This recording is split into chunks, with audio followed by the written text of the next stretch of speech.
The more that I have grown as a parent, as a scholar, as a human being, I've become very dissatisfied with economic logic that often exists. And the reason why, and it's somewhat simple in terms of how this economic logic works. It's often based on sort of, I know I'm the quintessential complainer of this, but it's the, sort of neoclassical type economics where you everybody uh, in in your world, you only select like the best people to work with, and only the best people to work with are the ones that you should be around. And then you learn from best practices, that's a little different than an economic logic. But basically, that there is, fixed traits that we all have, and we just simply have to ramp it up, right? And if we ramp it up, then we can produce more of widgets. And it's very simplistic in the way that it's actually told.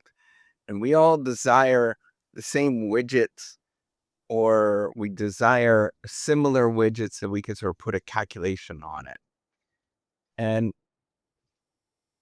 all of this logic, in my experience, just really doesn't hold. And I think it's like misplaced. I think what what happens is that we use this logic. It's a level of analysis issue, right? So level of analysis is basically what you're looking at and to how fine-grained different aspects you're looking at it. So a large economy perspective, making these simplifying assumptions actually probably makes some sense. You can get some insight from them. And I think that's where economics should be.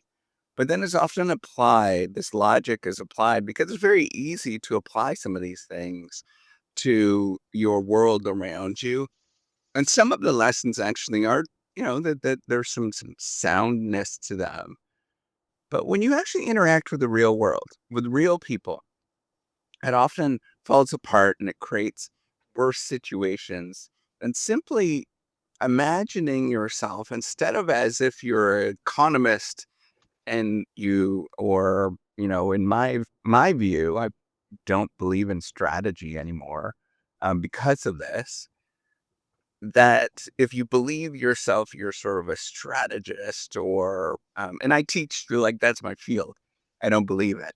Um, like if you believe that you can manipulate things and control things, as dial things up and dial things down, you're going to be and everybody is incentivized by, financial stuff or having more widgets and bigger cars, or in my world, more papers, more fame. Um, that and all of that has a grain of truth, right? Like I'm not saying that there's some truth to that in aggregate. But in the real world, it's often you have to think and behave as if you're a kindergarten teacher, or as if you're a therapist, or as if you are a nurse, a palliative care nurse, or somebody's at their deathbed and they're terrified, right? I think ultimately what often is missing is, um, mentorship.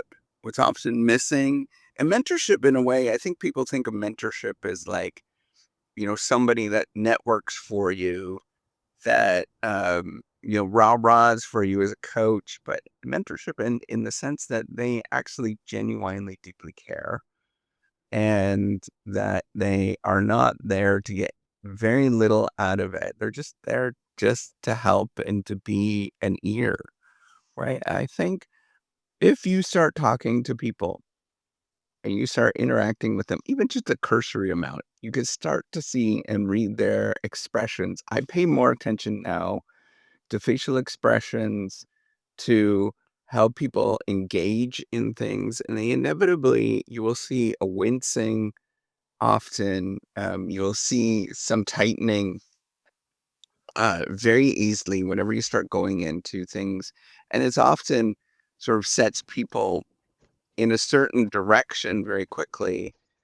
And And I am much more now, and it's funny because people don't believe in it, right? Like, I think that they're scared of me to talk to me, all these kind of things, but I just want people to genuinely do better, right? Like, I think there is these sort of 2 people that are like, I couldn't care less, basically, or they're sort of scared of what I'm gonna say and do, like, personally. I just want people to do better, right? Like, ultimately, and it's often sort of coaching through of like, okay, it's both a little bit of a, you can do this, right? But if you keep saying you can do this all of the time, it's just deaf ears, right? Like, I've learned that so many times with my kids. And you need a little bit of like, nope, I'm not going to, you have to do it yourself. Um, and once you go through that, right, like there's only so many times that you could say it. Like, that's where I think the basic economic principle of diminishing returns actually makes sense. You say once, don't do that. Um, like that that may be heard. You say that 1,000 times, nobody's going to listen to you, right? And so people have to often make sense of the world themselves and then come back to you and ask for help in terms of how to deal with things. Right? I think it's so deeply important to think about that, is at what time people are not wanting to get your help, right? Like, I think it's such a fascinating thing that you can see somebody struggle, but they don't want your help. Or when they come and ask your help and you say, this is how you actually do it, then they don't want to engage with how you actually do it.